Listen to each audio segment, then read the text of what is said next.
Eu sou Mari Carvalho e esse é o podcast Construtora de Mundos. Aqui não importa a sua produtividade ou eficiência. Aqui a gente se preocupa com a sua vida e a sua humanidade.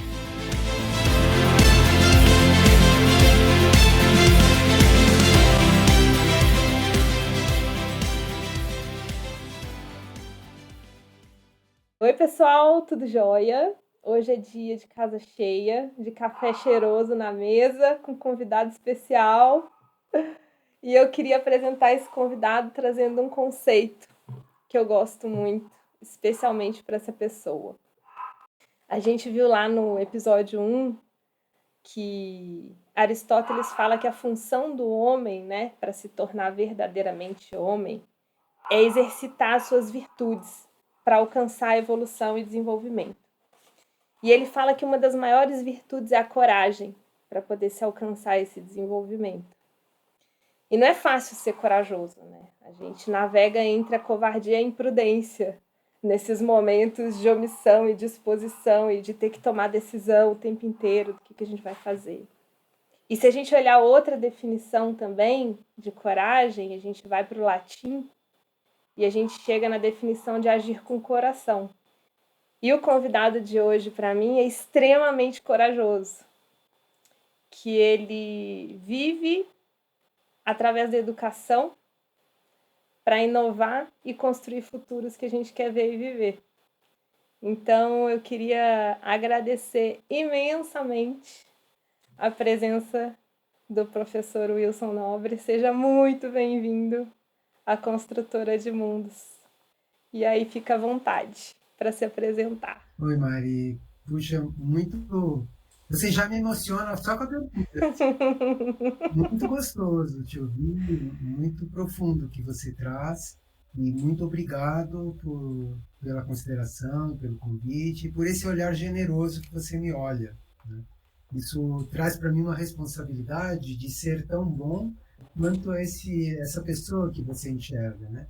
E me estimula a mais coragem, quer dizer, me estimula a mais ações com o coração para que a gente possa juntos, né, nós dois e todos os outros que estamos juntos, construir esse mundo melhor que cada um de nós enxerga ou deseja. Deseja, exato. E qual mundo você quer construir, professor? Pergunta de $1 milhão. É muito interessante, sabe? Eu tenho uma perspectiva bastante otimista de nós, seres humanos. E uma perspectiva de uma pessoa encantada com as maravilhas da natureza. E que nós, seres humanos, temos toda a natureza em nós. Então, o mundo que eu gostaria de colaborar é esse mundo que deixa despertar essas maravilhas da natureza que cada ser humano carrega dentro de si. Com todas as bondades, com todo o amor que existe na natureza, com todo o equilíbrio que existe, com toda a sabedoria que existe nisso que a gente chama natureza lá fora, mas que também é a nossa natureza interior, né?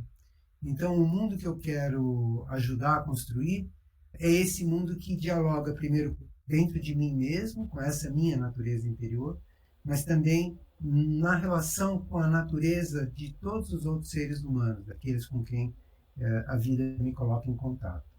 Então, é um mundo, no final das contas, é uma palavra muito simples, sabe? Muito simples. É um mundo construído no amor universal, no amor que transcende a nós mesmos, né? Esse é o mundo que eu quero ajudar a construir, um mundo de amor. Esse aí eu quero ver e viver também. Esse é um mundo, me parece um mundo muito bom, né? Que a gente está nessa direção. Acho que a gente olha hoje para as complexidades que a gente tem para lidar e para responder, né? Para não só sobreviver, né? Acho que essa é a proposta maior aqui do que a gente está falando, né? Que a gente tenha um espaço de construção e não só de sobrevivência, né? Que a gente consiga colocar as nossas potencialidades realmente a serviço e entregue para fazer coisas boas, para multiplicar a nossa existência de uma forma a regenerar, né, a deixar lugares melhores do que a gente encontrou, E, né, e não só da boca para fora, né, concretamente. e como é que a gente pode fazer isso, Mari? Então, aí é a nossa jornada que a gente pode convidar quem está ouvindo a gente a atravessar junto com a gente, né? Que esse mundo de complexidades que a gente está falando, e quem estudiosos que a gente vou citar aqui, não sou uma estudiosa de complexidade, mas de curiosa que sou, né? O David Snowden traz esse conceito, né, de complexidade, ele divide os quadrantes, e aqui vou me atentar a dois aspectos, né? Quando a gente fala de mundos complicados e mundos complexos, a gente está falando de cenários muito diferentes e de soluções muito diferentes, né? Então, quando a gente fala de cenários complicados, são cenários onde, querendo ou não, a gente sabe a causa, sabe a consequência, sabe com um guia, um manual, por mais difícil que seja, a gente consegue reproduzir ali soluções já conhecidas para a gente poder resolver o problema que está na nossa frente. Numa situação complexa, que é o que a gente vive hoje, no cenário que a gente vive hoje, a gente não tem esse controle, né? E a gente não tem soluções óbvias, repetidas ou pregressas que vão entregar para a gente soluções, muito menos tecnológicas, né? Ou digitais, ou um app que vai resolver a nossa vida. Então, ele traz esse conceito também da gestão e de como a gente vai reagir a esse cenário de complexidade. E aí eu queria te trazer essa pauta para a gente pensar junto, de qual o papel da inovação nesse contexto, né? E como que a gente vai responder a essa complexidade que se apresenta na nossa vida. Então, inovação é um conceito já, de certa forma, bem explicado em vários campos, né? No campo da tecnologia, no campo da economia, no campo das organizações. Cada uma dessas áreas, dessas escolas de pensamento, enxerga a inovação de uma maneira, mas numa atividade que eu ajudei a fundar na Fundação Getúlio Vargas, na Escola de Administração de Empresas de São Paulo, em 2000 nós criamos o Fórum de Inovação, que é um centro de estudos de organizações inovadoras. E para o campo das organizações, inovação é fazer algo novo para aquele contexto que está sendo considerado. Pode ser o contexto da organização, ou daquele mercado, ou daquele país, né? E o novo pode ser um novo produto, ou um novo jeito de fabricar, ou de produzir, ou de entregar o produto. Pode ser um novo jeito de negociar ou de organizar a organização. Pode ser um novo modelo de negócio. E aí, no novo modelo de negócio, surgiram todas as ideias de startups, que são buscas de novos modelos de negócio em lugares que nunca tinha sido feito antes. E aí aparece toda essa enorme quantidade de coisas novas que a gente está vivendo hoje, cada vez mais aceleradamente. Então, nesse contexto, inovação não é só tecnologia. Quer dizer, inovação tem essas dimensões todas. Mas o que é mais interessante que eu queria compartilhar com você é que nessa trajetória de estudar a inovação e organizações inovadoras, a primeira coisa que nós descobrimos é que, no fundo, só as pessoas inovam. Então, falar de inovação tem duas dimensões. Primeiro, a gente está falando de pessoas. E segundo, a gente diferencia bem a invenção, que pode ter um gênio solitário que inventa, da inovação, que é pegar alguma coisa nova e traduzir em bens, em benefício de alguém, do cliente, da humanidade, do grupo social, da política, etc, etc. A inovação só se faz em grupo. Então, a inovação é feita por pessoas e sempre em grupos de pessoas.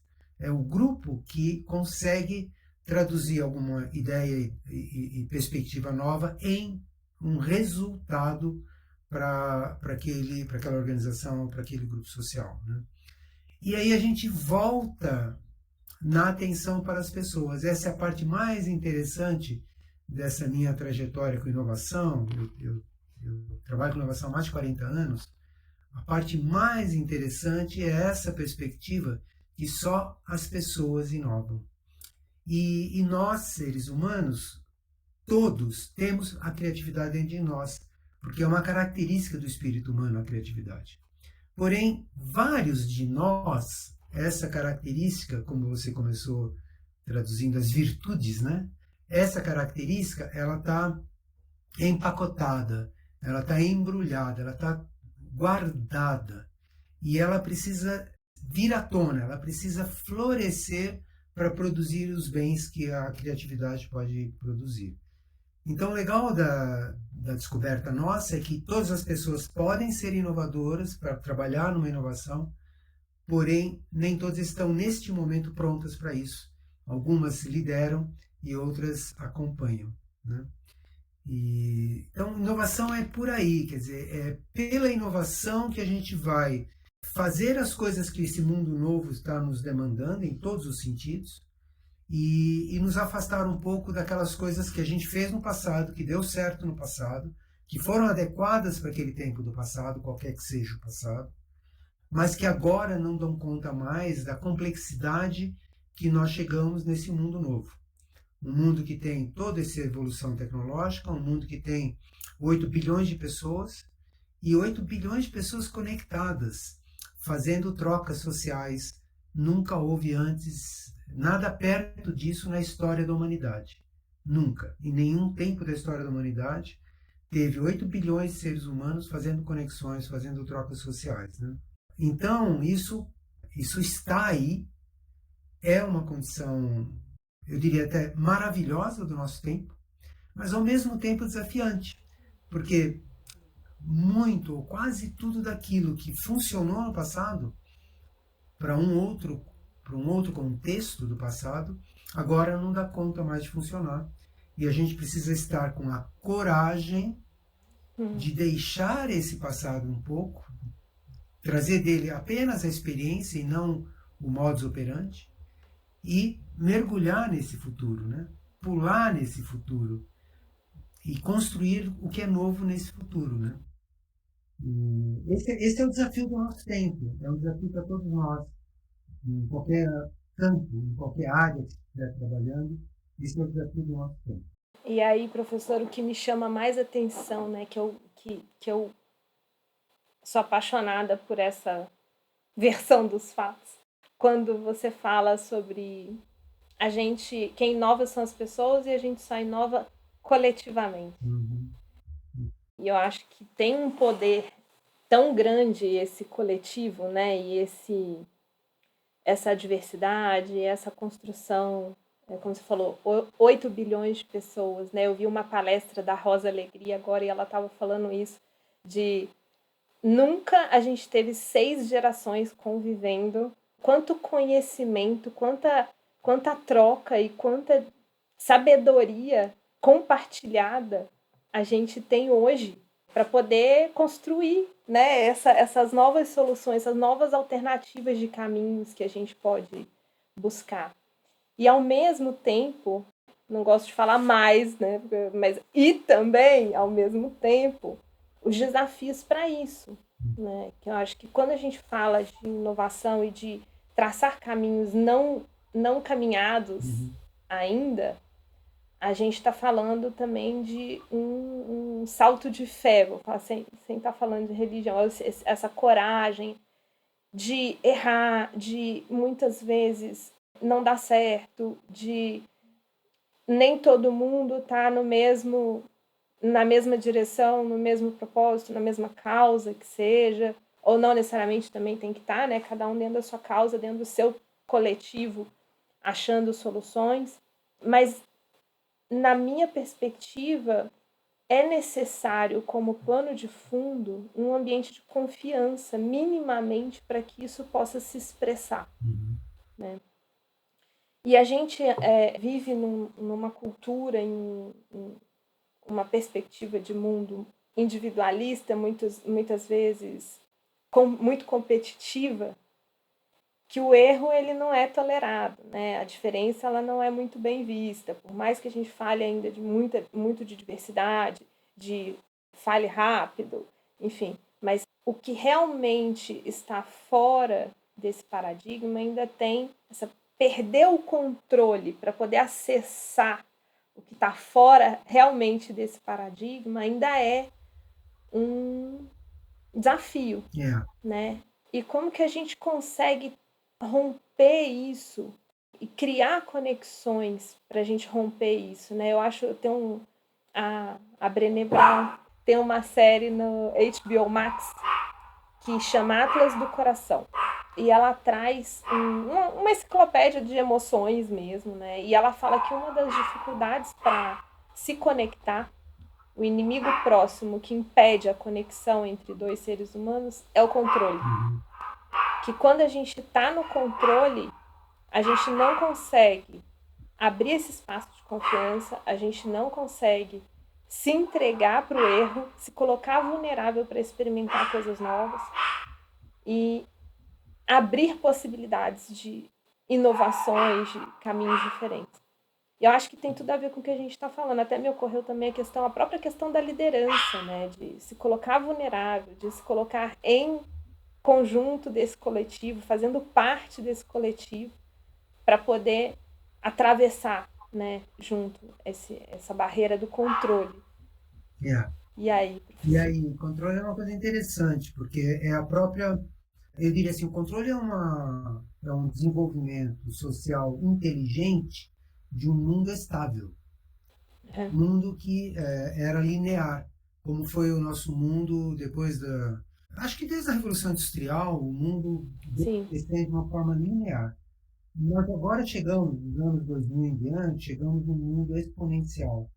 Então, aquela ideia e aquela construção social de estabelecer planejamento, decomposição do plano, controle da realização, um novo ciclo de planejamento, as empresas, quando eu comecei na minha profissão, como engenheiro, as empresas planejavam pelo menos 10 anos à frente. Né? sim, E hoje, a empresa que faz plano de um ano já está feliz, né? Então, já é magia, porque então, essa conquista chamada sistema de controle, ela é uma conquista útil lá atrás no mundo linear. O mundo exponencial agora, ela vai ser reajustada. Por exemplo, o sistema logístico mundial de produção de produtos é uma coisa assim que tem um super controle, uma otimização incrível, que você faz um produto com peças fabricadas em vários países do mundo, roda um globo e entrega para você um produto super barato na gôndola do supermercado. Aí deu a convite, perdemos a capacidade de controle estrito, perfeito, otimizado dessa logística mundial, deu um desarranjo econômico no mundo inteiro, né? Agora o mundo está voltando, falei, não dá para operar naquele sistema perfeito de controle, entende?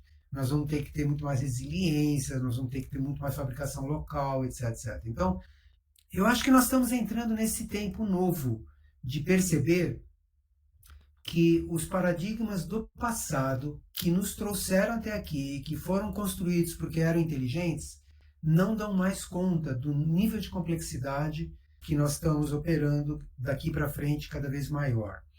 E complexidade significa beleza, significa essa liberação das virtudes, sabe? O excesso de controle, por exemplo, uma monocultura, é um sistema de controle absoluto. Só tem aquela planta que me interessa. Todas as outras plantas são eliminadas para não dividir o sol, a água e o solo com aquela minha planta de interesse. Essa monocultura, ela é menos bonita, sabe? Ela é menos resiliente, ela não vai longe.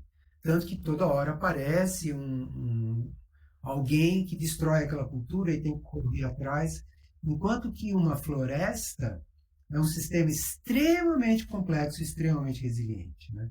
Então, as sociedades humanas vão entrar nesse modelo de complexidade por causa da beleza.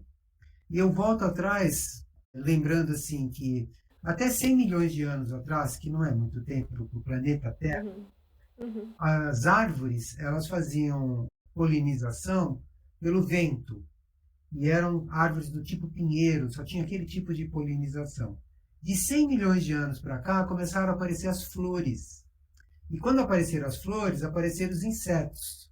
E flor e inseto veio explodindo a capacidade de criar diversidade. Então, toda a biodiversidade que a gente tem disponível hoje veio de 100 milhões de anos, quando houve o surgimento das flores e dos insetos. Né? E não tem limite isso. Olha uma floresta amazônica, olha a quantidade Sim, de coisas que a gente tem numa Mata Atlântica, num cerrado, numa caatinga, em função desse processo evolutivo. Então, nós humanos estamos entrando agora nesse processo da complexidade, porque ela é muito linda e ela é própria para todo ser humano. Porém, nós vamos ter que deixar de lado alguns paradigmas. E aí que eu te conto que foi quando eu me encantei com a teoria U. Né? Quando eu descobri a teoria U em 2010, eu fiquei realmente encantado, porque eu vinha já trabalhando com inovação de uma forma sistêmica dentro da academia, estudando as organizações e só as pessoas inovam. E aí a teoria U me mostrou que não só as pessoas inovam.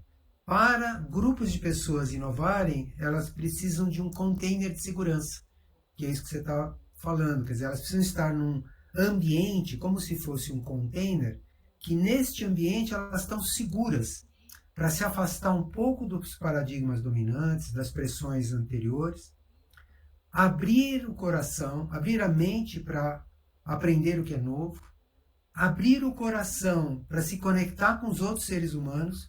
E isso foi uma coisa totalmente nova no mundo das organizações, sabe? Que uma pessoa da organização procurasse essa conexão emocional, empática com os outros seres humanos a quem ele está a serviço.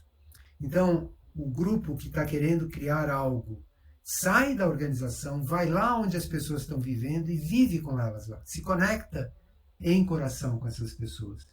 E depois volta para a organização e abre a vontade humana de criar algo realmente significativo para aquele grupo. E isso é uma característica humana, é uma virtude humana, da bondade, né? De querer ajudar sinceramente, querer ajudar mesmo. E quando isso é feito em grupo, que é o que propõe a jornada do U, né? É um grupo de pessoas que está fazendo essa jornada de abrir a mente, abrir o coração, abrir a vontade, esse grupo acessa certas intuições em grupo que são muito poderosas, que não é mais a percepção de uma pessoa ou de outra, mas é o grupo percebendo o que é que está na iminência de acontecer, o que é que está, como o autor da teoria U diz, o Arthur Schharmer, o que é que está nesse futuro iminente, que está querendo aparecer agora. E quando o grupo percebe esse futuro, ele se sente muito empoderado, e aí vem a coragem de dar materialidade a esse futuro, de dar forma a esse futuro, ainda que seja totalmente inédito, ainda que nunca ninguém tenha feito isso que está aparecendo agora, entende? Então, por conta de deixar o paradigma do passado, abre a possibilidade de entender o futuro novo, de ter coragem de fazer o futuro, e aí a teoria U prevê vários instrumentos para materializar, né, para fazer o design desse futuro, a cristalização, a prototipação, o teste com o público, etc., até fazer o plano de negócio daquilo que você está querendo fazer em qualquer área. E o plano de negócio tem todas as inteligências de tudo aquilo que a gente aprendeu a fazer no passado. Só que agora esse grupo faz o plano de negócio com as pessoas no coração. E ele então faz as coisas voltadas às pessoas, porque ele saiu da sua empresa, da sua organização, e se conectou em amor, se conectou em empatia com aquelas pessoas. Né?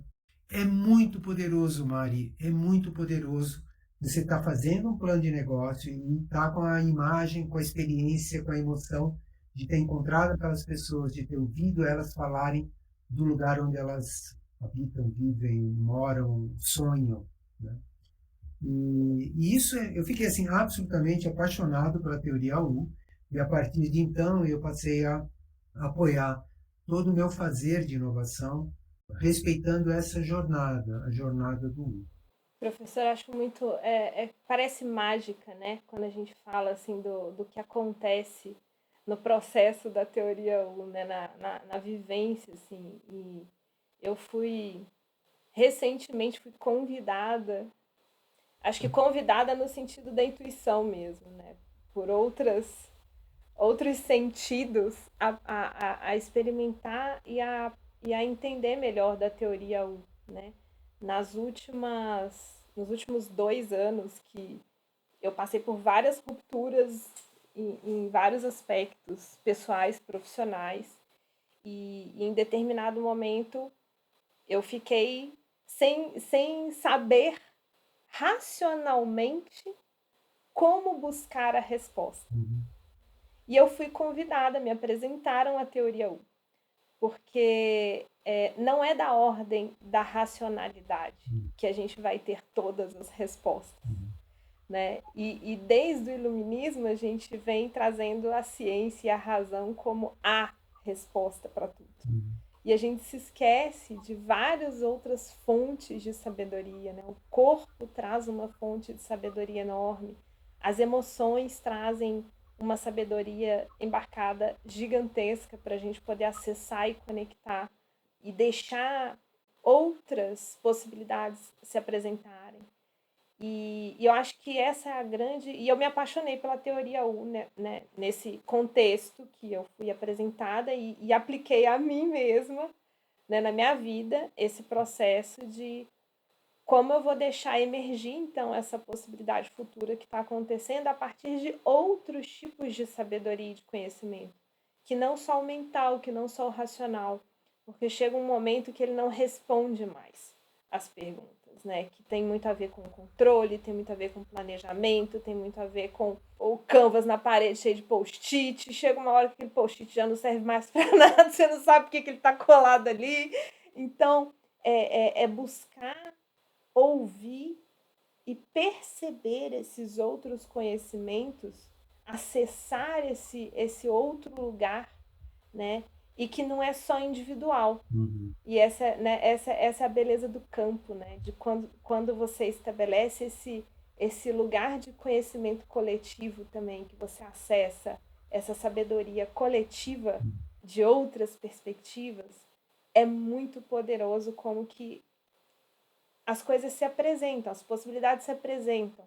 É difícil de explicar, de concretizar o que é, mas é a partir de um outro tipo de conhecimento, né? E aí queria que a gente falasse um pouquinho mais dessa intuição, desse lugar que pode trazer essa sabedoria que a gente está buscando, né? Para responder às nossas questões. Você trouxe dois conceitos super profundos, eu acho que a gente poderia ampliar muito, que é o conceito de campo e o conceito de intuição. E os dois são muito novos. Quer dizer, intuição... Eu tenho perguntado para as pessoas o que é intuição e eu percebo que a gente ainda não tem uma definição comum, que todo mundo entenda a mesma coisa. Né? Mas o que é mais compreendido como intuição é algo que eu sei e vem pronto. Quer dizer, que eu não construo parte a parte. De repente é alguma coisa que você sabe. E de onde que você sabe, como é que você sabe, de que lado que veio, de repente você sabe.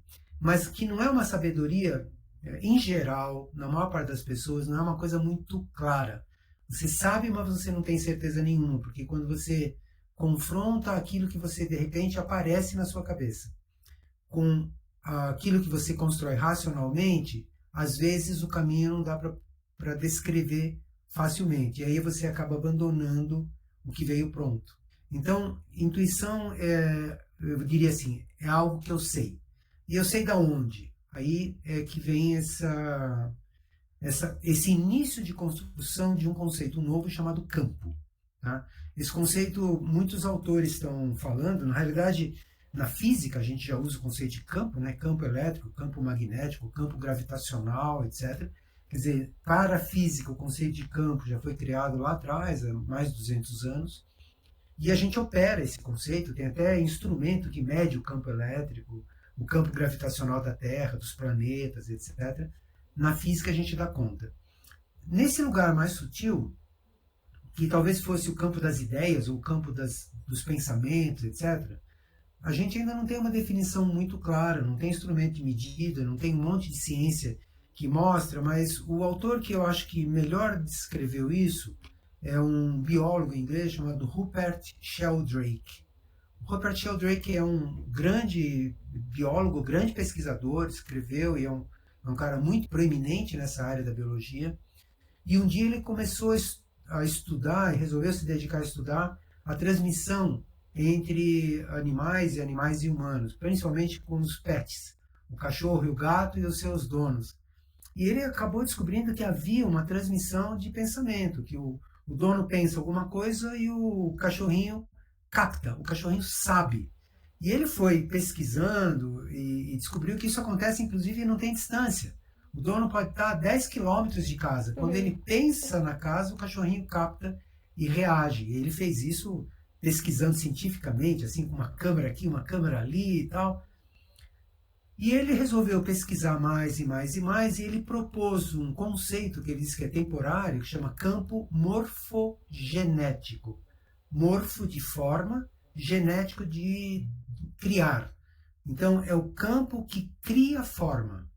E talvez a intuição seja uma habilidade inata dos seres humanos de se conectar nisso que a gente chama que ele chamou de campo morfogenético, quer dizer, tem alguma forma que está querendo ser criada, que está começando a ser formada. E a gente, pela intuição, capta aquela forma. A forma pode ser uma ideia completa, um desenho, um texto, uma música, uma nota musical, uma inspiração, qualquer uma dessas coisas que a gente está falando são formas nesse campo mais sutil que estão se formando e a gente, com a habilidade humana, captura. Agora, se eu estiver numa condição de excesso de preocupação com o meu pensamento racional, que a gente chama o neocórtex, que é essa parte mais nova do cérebro, é muito difícil capturar essas coisas que estão num campo muito sutil. Por isso aí vem a meditação. Quer dizer, todas essas linhas meditativas que têm origem lá no Oriente são linhas de conseguir que o cérebro racional diminua sua velocidade, diminua sua prevalência, e quando ele silencia, a gente consegue ouvir mais essa outra função também do cérebro de capturar formas e imagens do campo morfogenético, né? E isso só vem com a experiência. Daí a beleza da teoria U. Quer dizer, quando eu comecei a aplicar a teoria U e comecei a ver esses fenômenos acontecendo com o grupo, mesmo que os grupos não tivessem noção do que estava acontecendo, na medida que eles usavam os instrumentos da teoria U e faziam a jornada em grupo, aparecia essa mágica de capturar um insight que ninguém nunca teve e ficar todo mundo maravilhado, falando, nossa, que legal isso, olha, tá aqui tudo explicado, não sei o que, vamos fazer, vamos fazer, vamos fazer. Quer dizer, essa coragem de capturar o futuro, a inovação, a ideia inovadora, e realizar essa ideia inovadora, sabe? E essa coragem perdura, mesmo quando encontra as dificuldades naturais de inovar. Você sempre vai encontrar as dificuldades e você vai superar as dificuldades com criatividade, etc., até que um dia saia uma coisa que vai gerar resultado. Os grupos que participavam dessa jornada do U ficavam muito empoderados, muito encorajados de fazer isso. E aí, de tanto fazer, eu passei a ser corajoso. Entende? Quer dizer, eu passei a acreditar que mesmo que eu não saiba qual é o futuro, se eu mergulhar nesse futuro vai dar certo. E foi muito legal essa mudança. Essa foi a real mudança da minha vida profissional. Foi passar a confiar na intuição. Uau! E é quase uma musculatura, né, professora? Assim, é um treino de percepção. Para não ficar uma coisa muito subjetiva, né, assim, muito distante, são às vezes convites, são ideias, projetos, pessoas que aparecem no nosso caminho, e se a gente está muito ocupado, focado e preocupado em controlar o nosso planejamento original, a gente não se atenta para essas oportunidades que estão se apresentando, né? Eu acho que a intuição ela traz essa sabedoria de te ajudar a perceber essas oportunidades que se apresentam, né? E é um músculo que a gente exercita, né? Quanto mais você aprende a ouvir e confiar, mais essa musculatura, né, ou competência, essa habilidade, vai ficando reforçada, sabe? E a gente vai ampliando a capacidade de perceber. Muita gente chama isso também de ampliação da consciência. Na realidade, ampliação da capacidade de perceber esses fenômenos sutis Uhum. muito poderosos. Eles são sutis não porque eles são menos. Eles são sutis, mas eles são muito poderosos. Tem muita energia nos fenômenos sutis. Isso. A gente amplia a capacidade de perceber e confia em tomar a decisão daquela percepção. E como foram esses saltos aí, professor? Onde que eles se concretizaram? Um exemplo bem material, mas depois eu te conto a minha história um pouco mais ampla. Eu fui esportista lá com 16 anos, joguei vôlei profissional, tal. Depois fiquei 40 anos fora dos esportes, só cuidando da vida, etc. E quando eu vim aqui para Brasília, agora estou em Brasília, eu vim em 2019, né? Brasília tem uma qualidade, Brasília, o Distrito Federal tem uma qualidade incrível aqui do Cerrado todo, né? Que é muita cachoeira e muita trilha. E aí, o ano passado, maio do ano passado, eu estava me sentindo já, assim, com o joelho muito fraco. E eu sempre fui uma pessoa que tive muita força física. Uhum. Eu dei um pulinho baixinho assim, o joelho dobrou e eu caí sentado. Eu falei, como assim? Como é que eu não consegui segurar esse pulinho, né? Coisinha boba.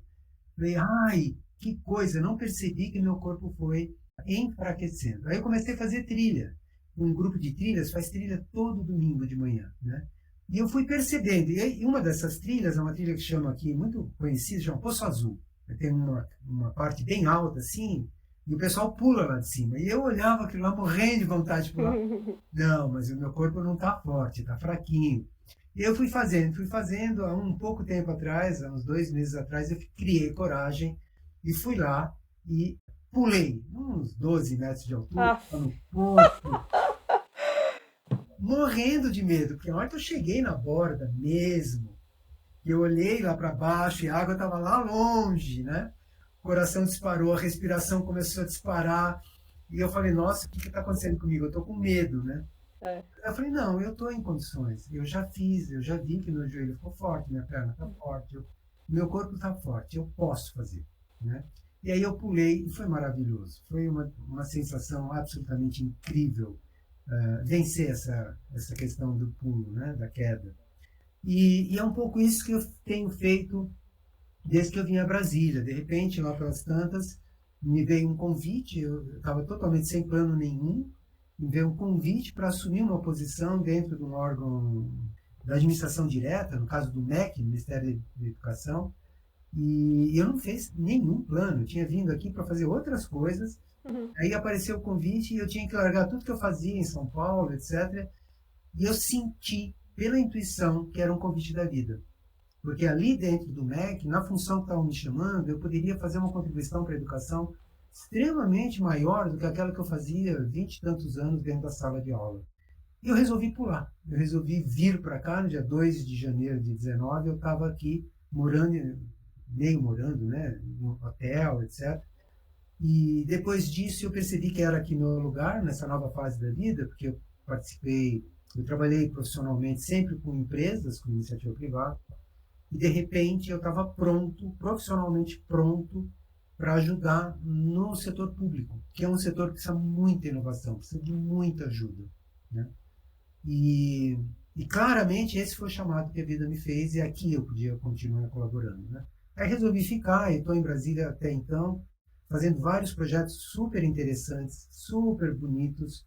Assim, eu digo que eu não trabalho mais, eu só me divirto aqui, sabe? Que privilégio! É, parece, Maravilhoso. é assim, é do coração. É do É, coração. é. E também de coragem.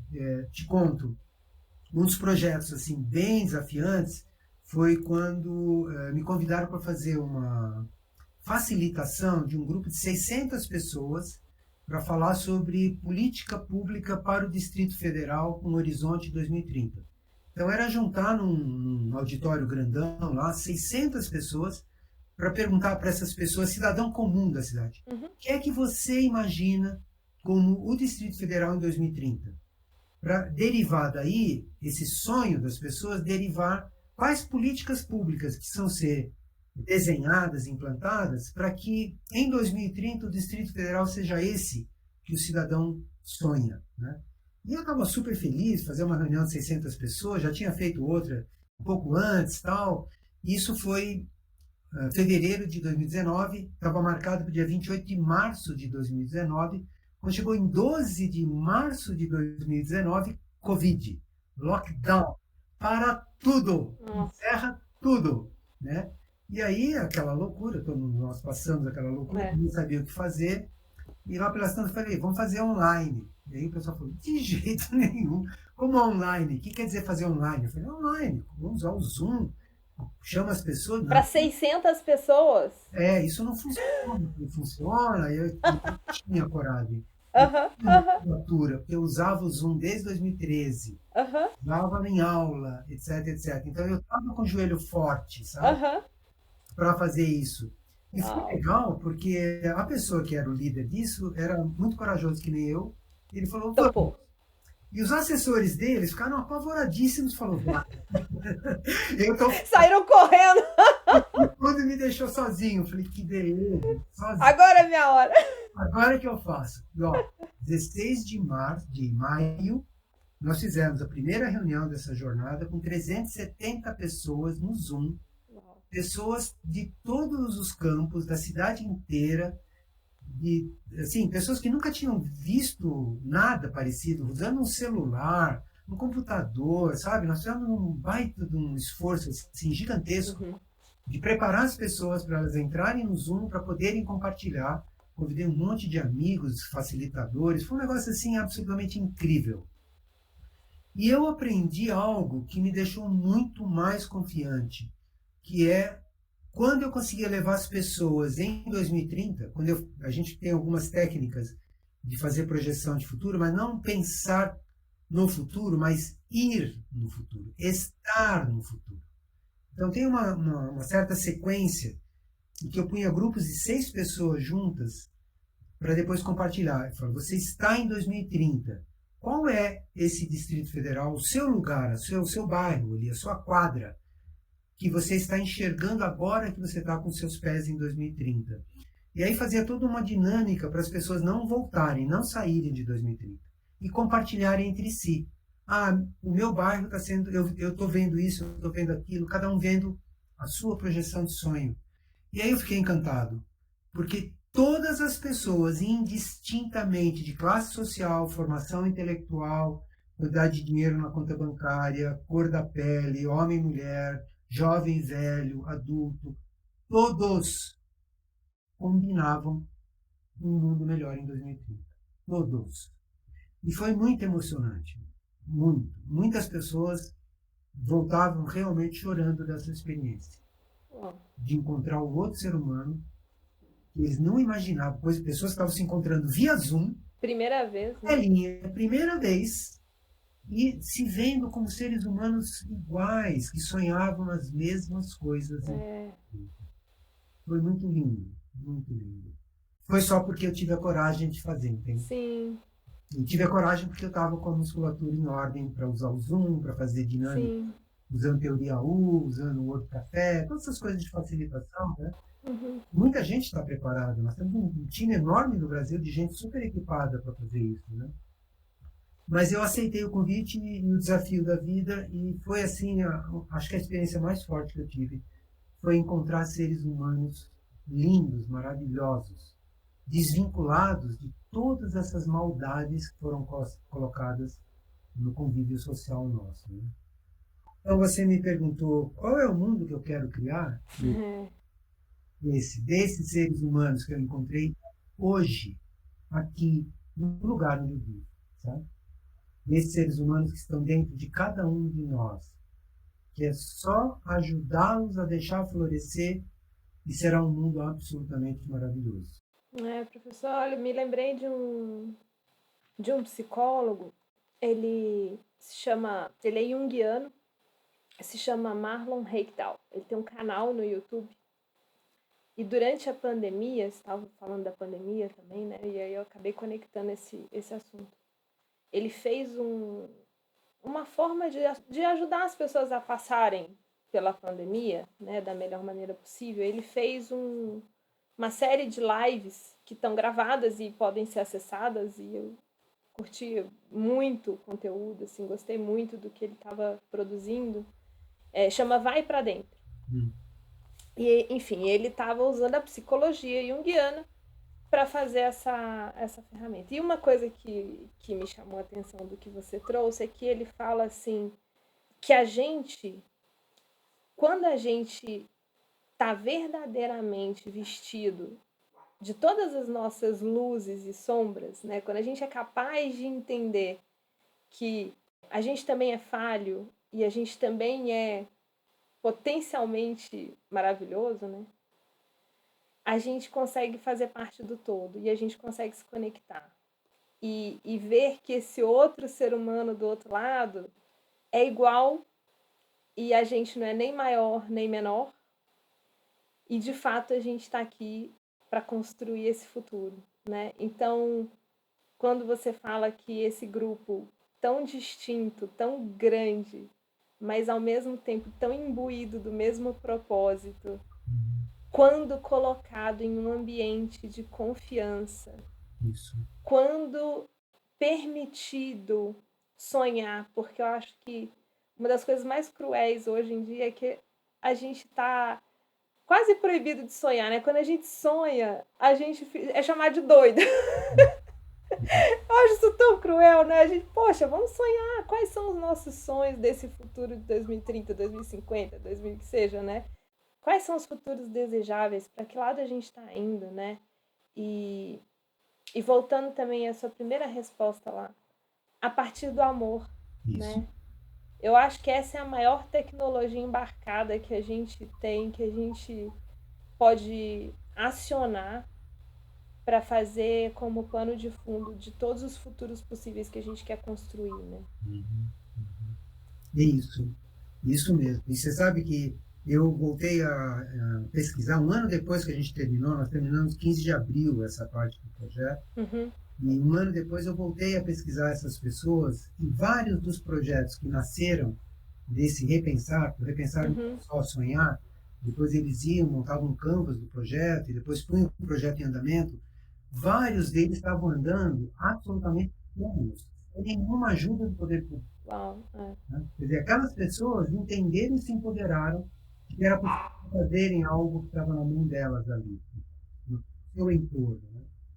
Então, essa é eu diria assim, há uma ligação de amor. Para haver a ligação de amor é preciso haver uma confiança, haver uma vulnerabilização, né? Quer dizer, as pessoas se tornarem um pouco vulneráveis, mas no espaço de confiança isso acontece.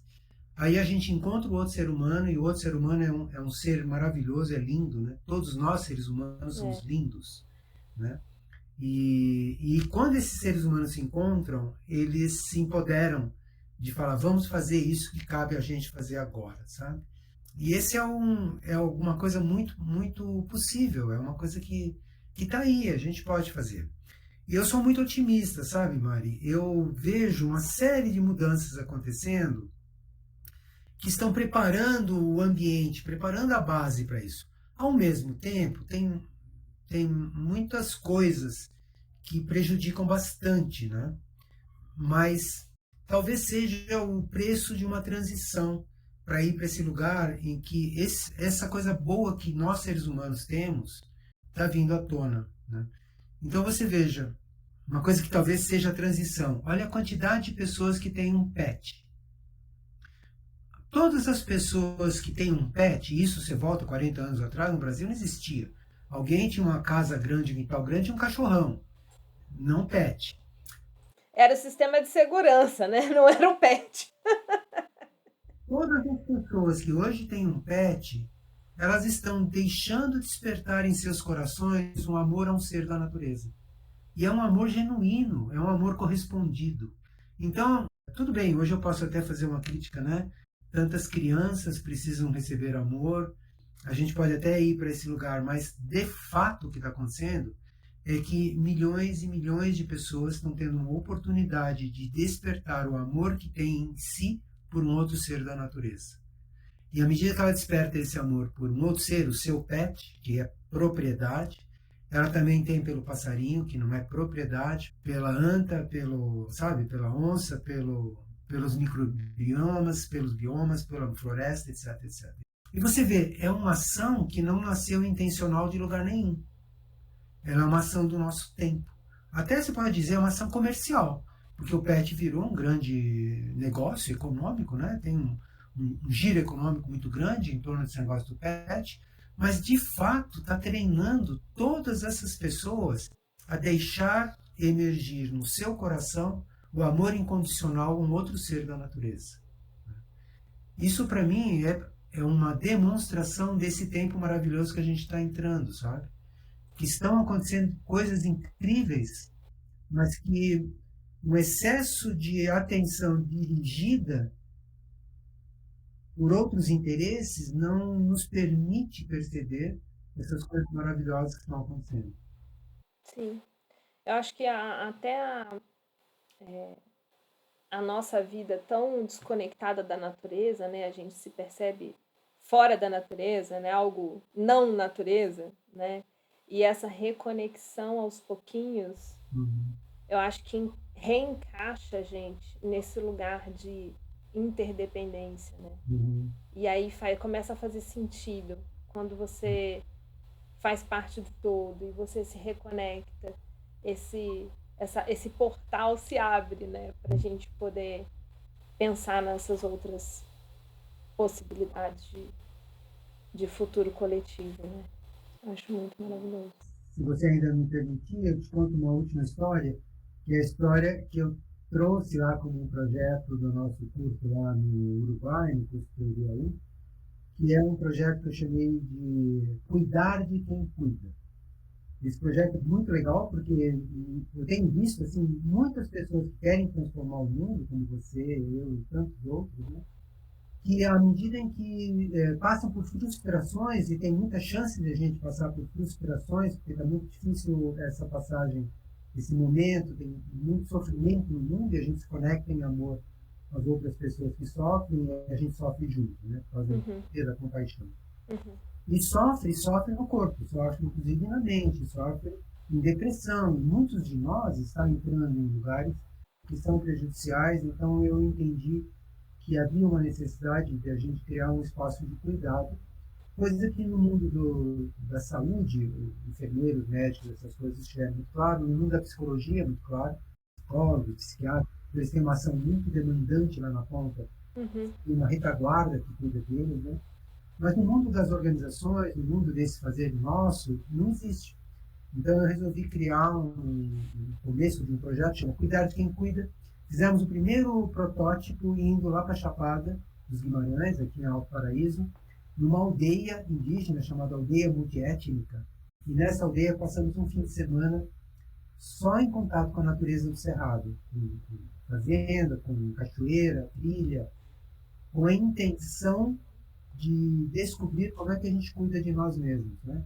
Foi, olha, uma sexta-tarde, um sábado, um domingo até o meio-dia, depois fomos embora, mas foi absolutamente mágico estar em contato com a natureza, olhar para nós mesmos lá na natureza, deixar acalmar a mente, né, sem celular, sem essas coisas, né?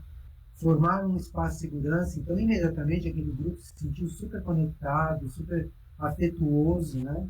E o contato com a natureza, fazer a trilha, entrar na cachoeira, tomar banho de cachoeira, é tão maravilhoso que nós ficamos assim impressionados como aquilo mudou o nosso estado. Mudou o estado de conexão afetiva nas famílias, o estado de atenção com o próprio cuidado. Nós voltamos de lá, cada um preocupado, puxa, eu vou fazer aquela academia, agora estou andando 5 km todo dia, agora estou cuidando melhor da minha comida, eu estava só comendo bugiganga, agora estou preparando em casa. Quer dizer, um fim de semana em contato intencional, com um pouco de metodologia e o espaço da natureza, nos ajudou a sair dessa loucura do piloto automático, sabe? E cuidar de nós. Então, muito assim, todos os instrumentos estão aí a nosso serviço, estão aí à nossa disposição. Nós precisamos agora ter a coragem de fazer isso acontecer com cada um de nós, né? E a gente sempre usa nessa hora aquela sequência lá do avião, quando a gente Se faltar a pressão, você vai cair em máscara, você pega primeiro uma máscara, põe em você, depois auxilia a pessoa que estiver ao seu lado. Porque se você não tiver oxigênio para você, você não consegue ajudar ninguém. Então, cuidar de quem cuida e esse convite, né, a todos nós. Nós precisamos cuidar de nós mesmos. Nós precisamos sentir um pouco desse lugar do amor cuidadoso conosco. E aí estar pronto para ter o amor cuidadoso com os outros. Sim. A qualidade da intervenção é diretamente relacionada à qualidade do interlocutor, não é isso? Isso aí. Então, a gente precisa se cuidar definitivamente para ter relações e resultados com qualidade, não resultado material, quantitativo, né? Mas desdobramentos positivos e de qualidade, né? Isso. É isso. Nossa, que legal conversar contigo. Nossa, adorei! Passou aqui voando. Muito bom. Muito obrigada pelo tempo, pela disponibilidade, pela generosidade de compartilhar a sua perspectiva com a gente. Foi muito gostoso. Eu estou saindo com o coração quentinho dessa live. Ah, tá bem. Obrigada, professor, de verdade. Tudo de bom para você e para todo mundo. Obrigada. Tchau, tchau.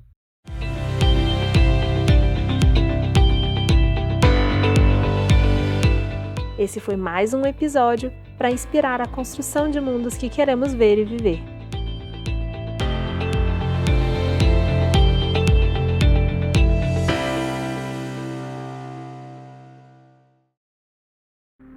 Esse episódio foi editado por De Rosa Edições, @De Rosa Edições.